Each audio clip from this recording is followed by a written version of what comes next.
couple of weeks ago, I posted the first video I've done in a while on my channel and talking about the, at the time, upcoming White Lives Matter rally coming up in Murfreesboro.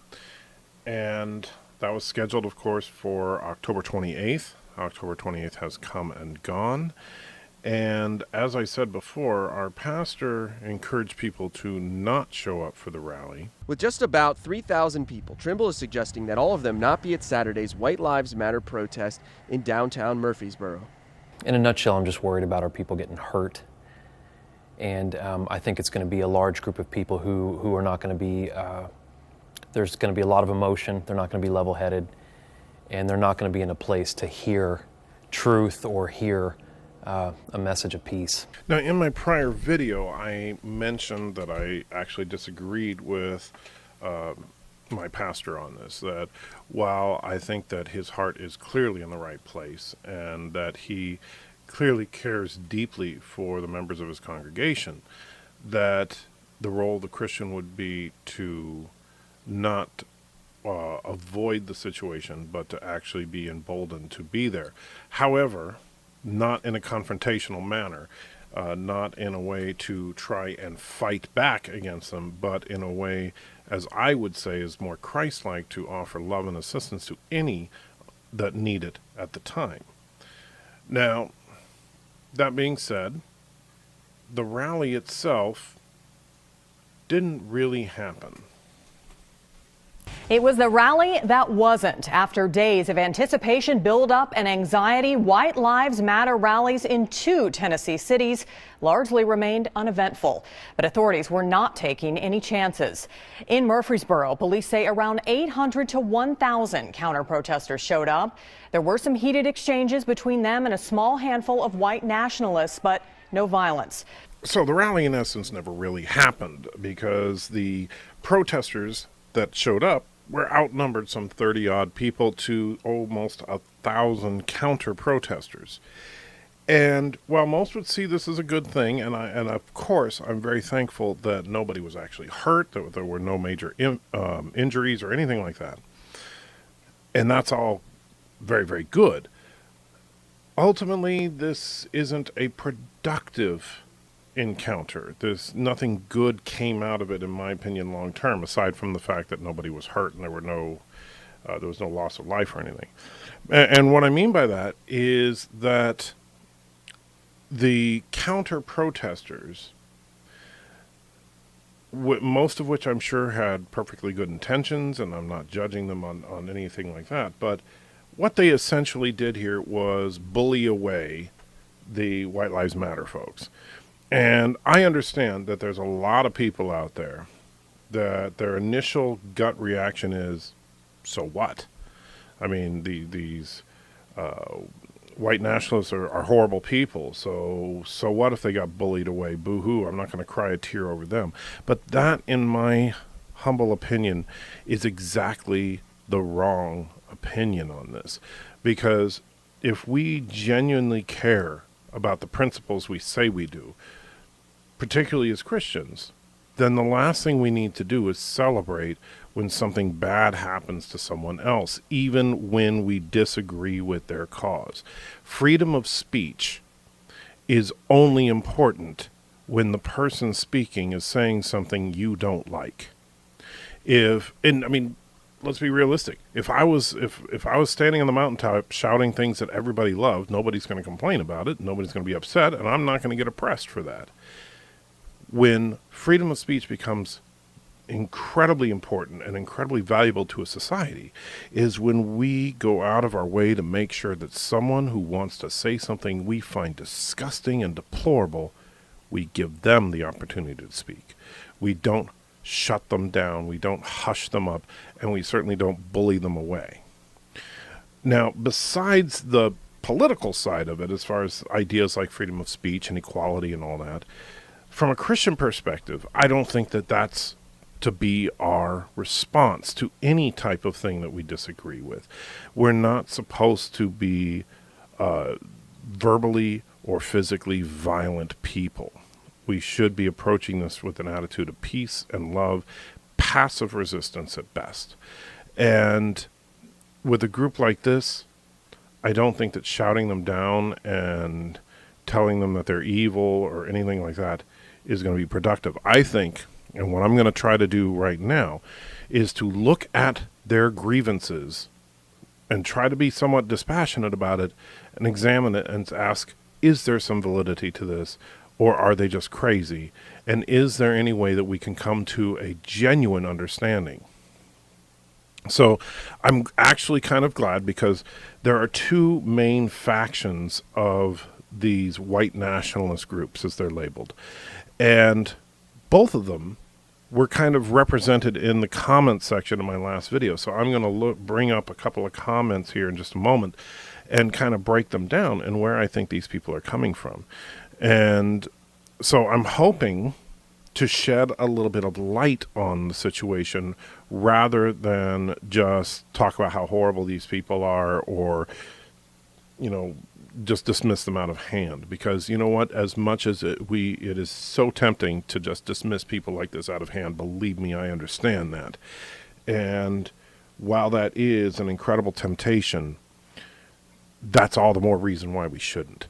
Because as much as we may find these people vulgar, disgusting, offensive, whatever words you want to choose, they're still human beings created in the image of God, and they deserve equal respect that you would give to any other human being.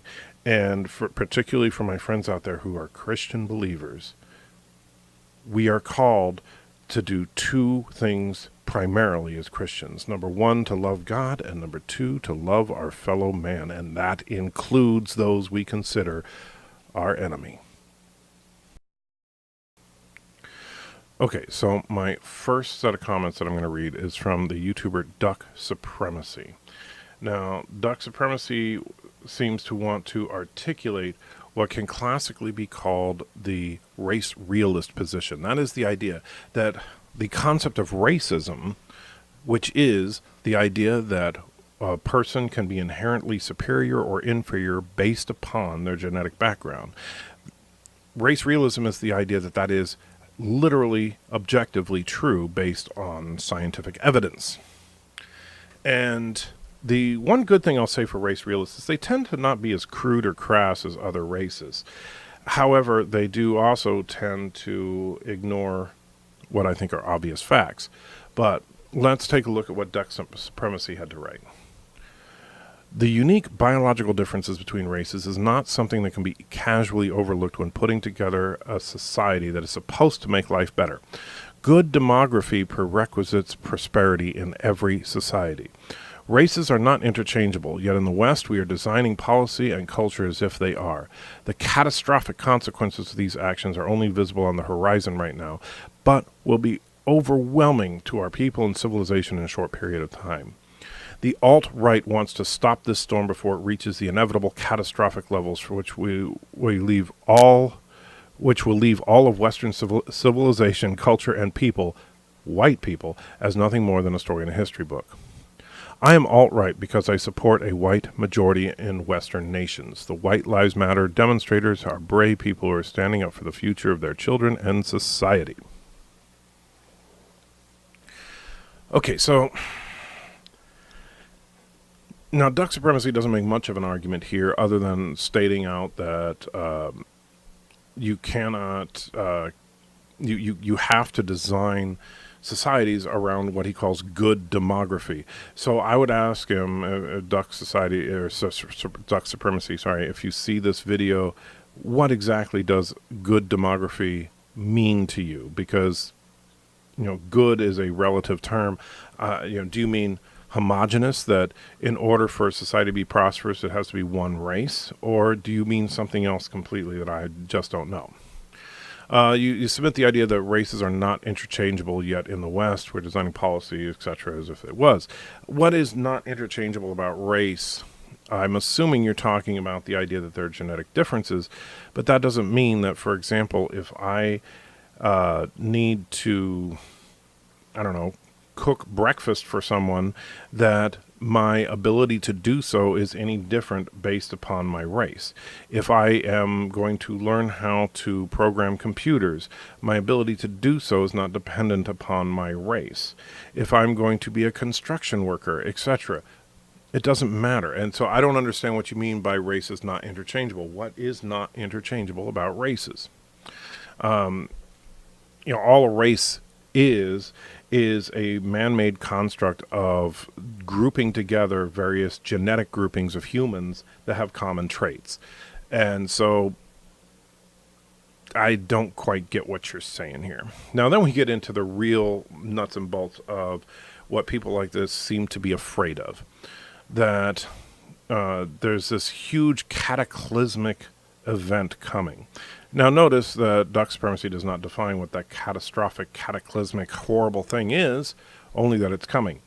And however, we kind of get an idea is that people, particularly white people, and I'm not sure why he put it like that, are nothing more than a story in history book. He should have just put white people, unless he's trying to infer that non-white people are not people. Which would make him even worse of a racist if he's considering that white people are people and everybody else are like, lower animals or something. But here's the problem. I'm going to assume, duck supremacy, for a moment that you are a rational, reasonable person, and that you would acknowledge that all the various races of humanity are still human. That, black people, white people, Asian people, etc., are all human beings. And while there are genetic differences between these groups, as a species, we are one. If that is true, then I ask you, what is this catastrophic event that happens if white people become a thing of the past eventually? I mean, I'm asking that as I want a reasonable, thought-out answer, not just, oh gosh, wouldn't that suck? Because that, I'm not talking about an emotional argument. I'm not talking about an argument that just says, oh man, we don't want to lose what I like. Okay, that's not something like that. I mean, what is the objective loss to civilization as a whole if white people are completely gone in the next couple of centuries because they've intermixed with other races so much? Where is the downside to that? And if there isn't one, then I would consider, then why are you against it? You support a white majority Western nations. Why? What is the purpose? Is it just because there are other nations that have majority of other various ethnic groups and they don't allow white people? Or is it some kind of revenge thing? Or do you really think that being white makes you better than everybody else? I'm curious about that. So, duck supremacy, at this point, reading your comments, it seems to me that you are either incoherent or you're just trying to beat around the bush as far as what you really think is going to happen, and I would invite you to have a more serious discussion on this. So this next group of comments is kind of hard to read, and I'll put it on the screen here. I'm not going to read it. If you want to read it, you go right ahead. You can go to the prior video and read it there if you want to see the uncensored version. But suffice to say that a group of people are going back and forth, dropping, F-bombs, calling each other derogatory terms for gays, derogatory terms for black people, all these horrible, violent, vulgar language going back and forth as they argue about who is going to destroy who and take over what, and and that kind of thing is just truly sad. So I just want to say this. There are 4 people involved in this conversation, and I might be mispronouncing the names. If I do, I apologize. But Aki Antifascista is one, Billy Club 999 is one, JD Murfreesboro is one, and Playtimes Over White Boy is one. And them, along with duck supremacy from the prior comments that I read, I want to say something directly to the 5 of you. Number 1, I love you. I care about you. I care about your well-being. I want you to be a happy, prosperous individual. And it sounds like we probably have some pretty severe disagreements. I want to invite you to reach out to me, put in the comments here, and then we'll find a way to contact each other so that we can have a real conversation.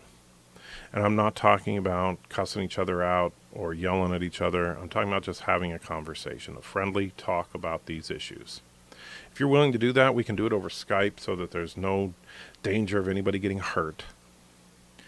And, you know, are you willing to sit down with someone, have a talk? And if you are you willing to be convinced that you may be wrong? I am. So I invite you to sit down with me, because this isn't doing anybody any good. These types of comments are disturbing at best, and they're just plain hate at worst. And I said this before on my other channel. I have a channel where I talk about like nerdy stuff called the Anti-Trekker.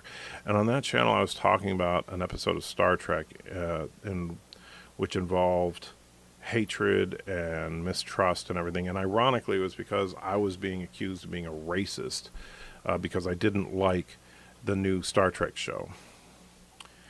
And one thing I said there, and I stand by it, is that hate is always destructive and evil, no matter who it comes from. It doesn't matter if you're right. Well, if you are coming at it with an attitude of hatred, it is destructive and it is evil. And I beg you to stop. I am done hating people. I hope you are too.